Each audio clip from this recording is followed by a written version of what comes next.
That's going to be a new standard, a new way for teachers to think. What I do, I teach a class at Montclair, and I tell the students, they're all pre-service, I said, do you want a job?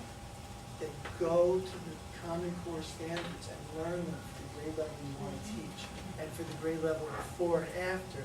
And at your interview, make a big deal out of it, because nobody knows any of this stuff. They're going to be like, here's a great resource we can use. You want to get one step ahead of everyone? Think about that. So 2 things for math, and I'm going to show you a slide for this, and this will be available. I gave the presentation to this group, they'll post it. For math, there are 8 math practices. Those math practices appear at the beginning of the Common Cores with a definition in detail, and then in a box, those math practices exist from kindergarten to grade 12. My first impression was, these are good things to know while you're learning math. The Park people have said, this is what we're testing.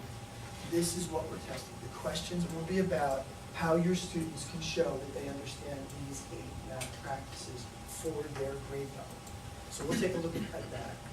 And then it's critical, be critical of teaching complex narrative informational text. So, English teachers, we'll read a biography. No. Yes, I know that is nonfiction. It's a biography, but that's not what they're talking about. They're talking about technical manuals. They're talking about news articles. They're talking about scientific articles. And the expectation is that the students can take information from that almost in a research sense and use it to answer complex questions. And that's why they're so crazy about the test being well-paced. They're going to have questions where the students have choices to read and decisions to make. So here's your resources. I've been telling every teacher to download but not print. Don't print these things. You're going to have to increase your paper budgets enormously for printing these. But download them, get used to looking at them online, and then if you wanted to print your grade level, that's not a big deal. So these are now 2-year-old documents, Common Core State Standards. Have it ready for English Language Arts, and here's your literacy and history, social studies, science, and technical subjects. Math. This is a great document that I almost would say to the administrators in here, download and print this one for yourself.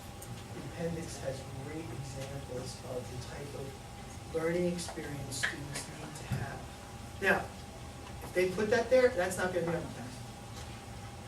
That particular reading, but the learning like that is going to be. Now, something I avoided last year because it was like I can't look at another 125-page document, but now I'm feeling better about it, are these 2, the Park Model Frameworks.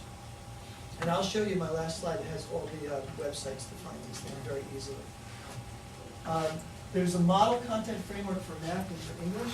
These are great activities for teams because they have ways to get the teachers to look in detail about what's most important from grade level to grade level.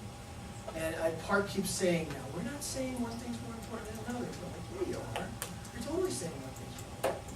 Because they've actually rated what they call major learning elements. So that way, your teachers can start to say that some standards are of more value or more important than others.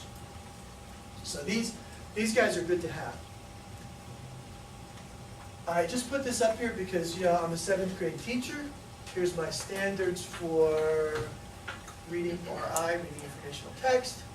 And here's what goes to the left of me. Right, here's what goes below me, here's what goes above.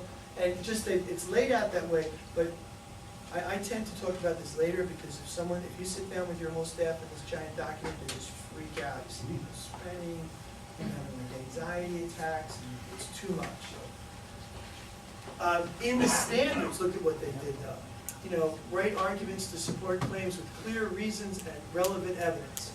Write arguments, it's the same anchor standard, but in